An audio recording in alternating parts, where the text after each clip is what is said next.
Hello everybody and welcome. Today we're going to be taking a look at the British F-Type Mark II field telephone used by the British Army during the early 1940s right up through to the end of the Second World War.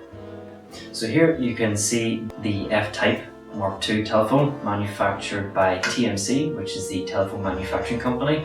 This company was founded in 1912 by Mr. Frederick Jackson, who originally used to work for the PTC, the private telephone company of London. These phones have an array of styles, designs, but all with the same function: field telephone, connecting A to B in terms of line connection for communications. The different styles you can get from Mark I, Mark III, as this Mark II, and so on and so forth, have different designs, but primarily the same. Some are larger, smaller, some come in a larger wooden box that they can't be removed from, and so forth, mainly due to the type and function as they were adapting as the time and the war went on for functionality and practicality. These telephones, as I said before, are used in the field from one position to another. So obviously carrying them into the field, they need to be protected as best as possible. This is the Mark II exhumed out of its case. This is the Mark II within its case itself, as can be seen with having a carrying strap, quite a sturdy wooden box protected by a brass bezel and frame with two hooks that allow it to reveal its housing. These boxes and the telephone are actually quite heavy considering what they are. Telephone weighing in at approximately 5.2 kilos, with the box weighing an additional 3.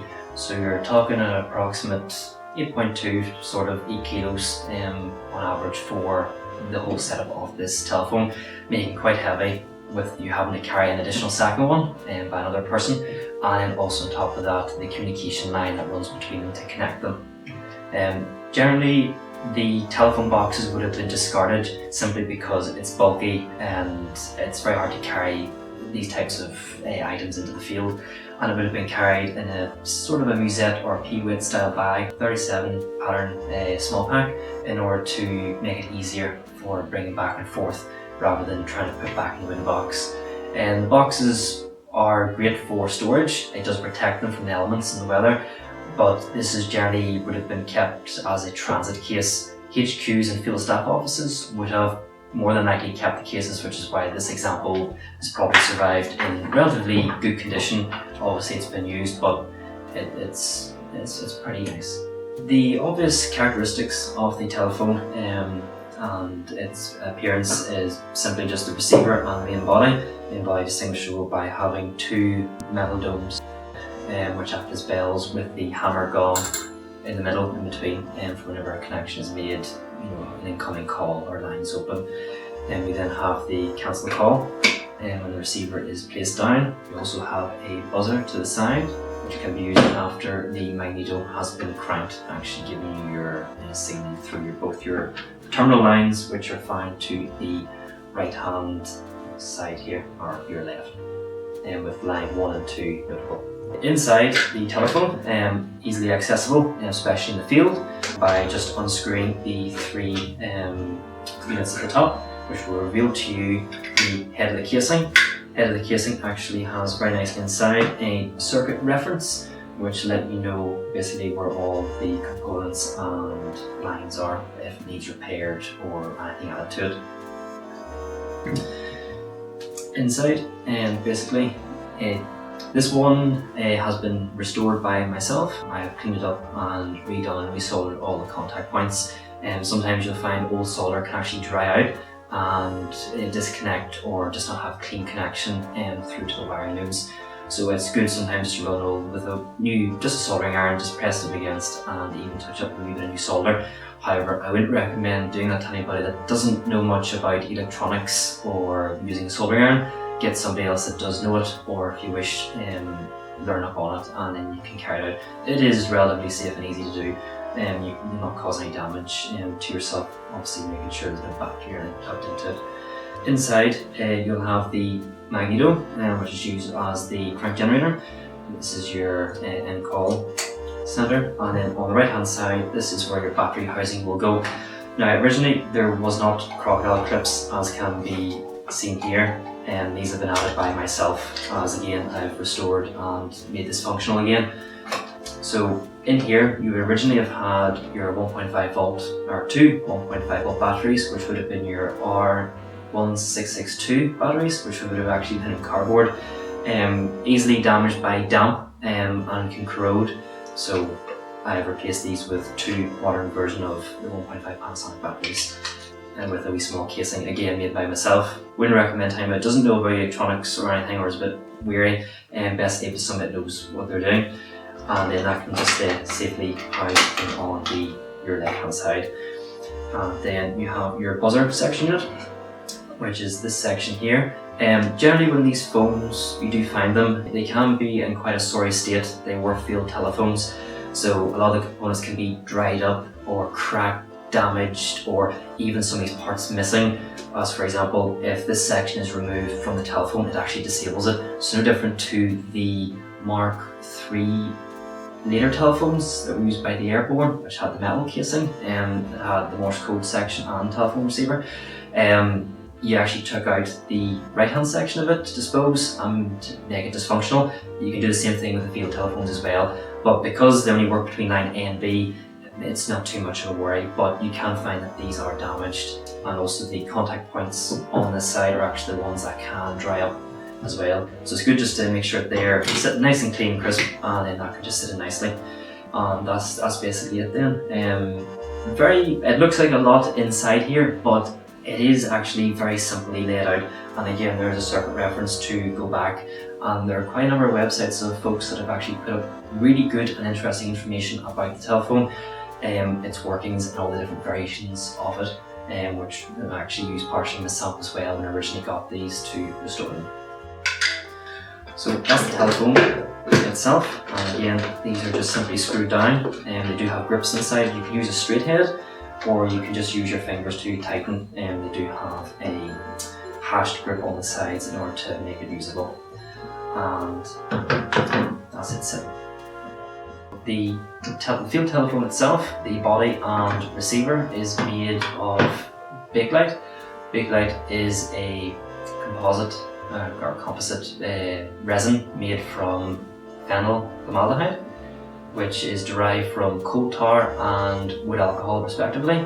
It was created and invented in 1907 by an Belgian-American born designer called Leo Hendrik Bakelite, and it proved to be quite a robust material.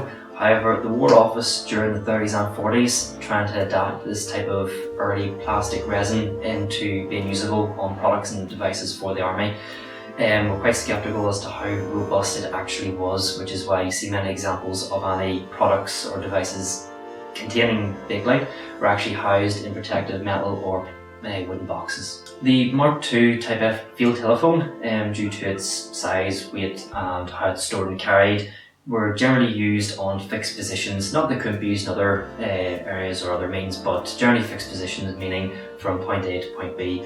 So for example, a spotter would have one field telephone linked to then his field battery to be given off positions or coordinates for data grid reference and such, or if enemy targets or anything that would need basically firing down on. The telephones could also be pushed through a central switchboard. So for example, the lines could be running from this wee terminal here through to a switchboard, which could have an operator, then going to another section. That wouldn't be used so much in the field. Point A to point B would be more practical, but it's not to say that it wasn't done in areas that were needed. Whenever you do have a switchboard operator, that would generally be just if you're phoning back to Field HQ or to a forward command post that would need information relayed on. But again, those would be fixed positions that would be defendable and in set. Another example of a fixed position would be maybe one pillbox to another, giving off coordinates or information on targets coming towards them so they can communicate better for invalid fire, arcs of fire, and so on. The telephones have a communication line width of 5 miles, or just shy of 5 miles. But again, this is actually a couple of folks from the Signal Corps laying down up to 5 miles worth of wire.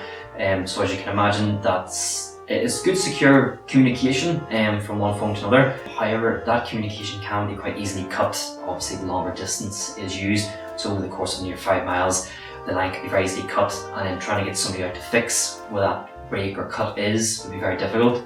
And the wires could be cut very easily by their own allied traffic going over. Maybe it's cut the wire, maybe shrapnel from artillery, an actual direct artillery strike, machine gun rounds hammering off any direction could sever or clip or cut the line.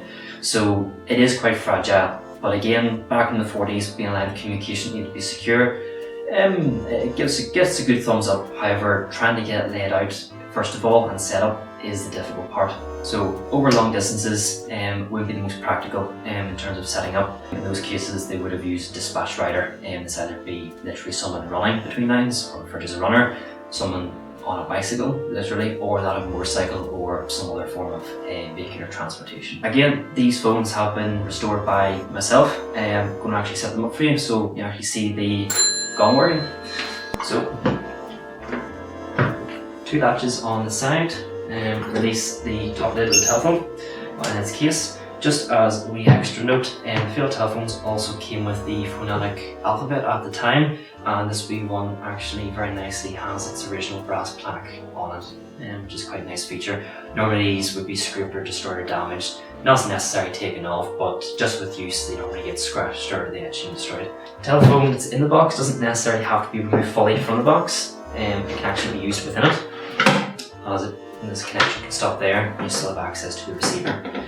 But what I'm going to do is I'm going to set up the 2 lines and show you these working. This here is just corded wire that I've actually made myself, just because it's thicker and it's more robust, especially when we do reenactments. It's really fun to set these up for folks and especially kids to be able to see how the communication lines were run back then. So with any communication line, you'll have your 2 lines going through. I've left these colour coordinated, so it means that you obviously know which is for line 1 and which is for line 2. And those are just safely fastened by 2 screw housings. No different than a pair of speakers that you'd get. And again, just making sure you know which line's which. So brown is line 1. And then for basically making contact, let somebody know that you're calling.